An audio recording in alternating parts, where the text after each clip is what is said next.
Joining me now is Rebecca Nygaard, who is joining us all the way from Grand Rapids this morning, and she's here to talk about Turner's Syndrome Awareness Month. Rebecca, thanks so much for coming in and speaking with us today.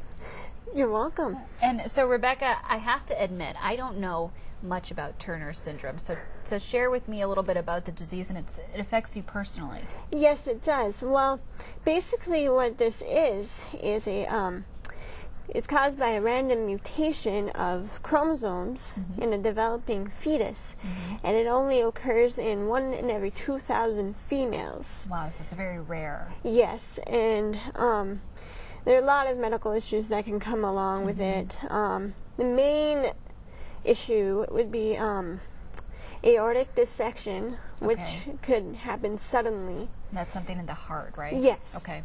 And basically what that is where the aorta tears, and the only way to repair that is through surgery. Surgery, and that's a very serious condition. And the other thing is growth. It kind of stops. Like in my case, I quit growing when I was 5. Okay. And that was a little bit of a challenge, right. But growth hormone really helped that. So the average height for a Turner's girl is about 4'8". Oh wow! And I am 5'3". Okay. Okay. So tell us a little bit about how it's impacted your life. You're a junior in high school, so you've been battling this for a while. Yes, I have.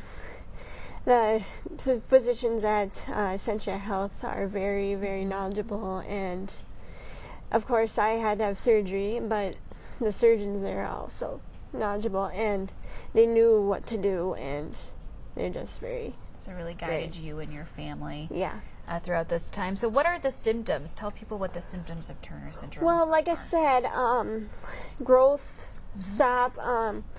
Later in life, around the time of puberty, ovarian failure, which you go on hormone replacement therapy for that, and that will help stimulate that. You can also develop thyroid issues along the way, as well as there can be webbing on the neck right here, but I don't have that. Let's see what else. Now most people that don't know much about Turner syndrome, they probably also don't know how to get tested or where they can get treatment for it. Right. They can do some simple blood tests, or like before the baby is born, they can do I forgot what it's called, but they can inject a needle into the mother's stomach and test it that way. All right, so there can be, when the mother is pregnant, there can be some testing done at that time. Yes, if there is a miscarriage and they still see a baby in there, they will do that. All right, so February is Turner Syndrome Awareness Month. Yes, and the theme this month is short happens, mainly because you have a button on your shirt that says that. Because just because you're short doesn't mean you have it, but if you show the signs and symptoms, you should get screened as young as possible. That way treatment can be started quickly. And All right. Well, Rebecca, thank you so much for sharing your story with us and making sure that we all know that February is Turner Syndrome Awareness Month. My pleasure.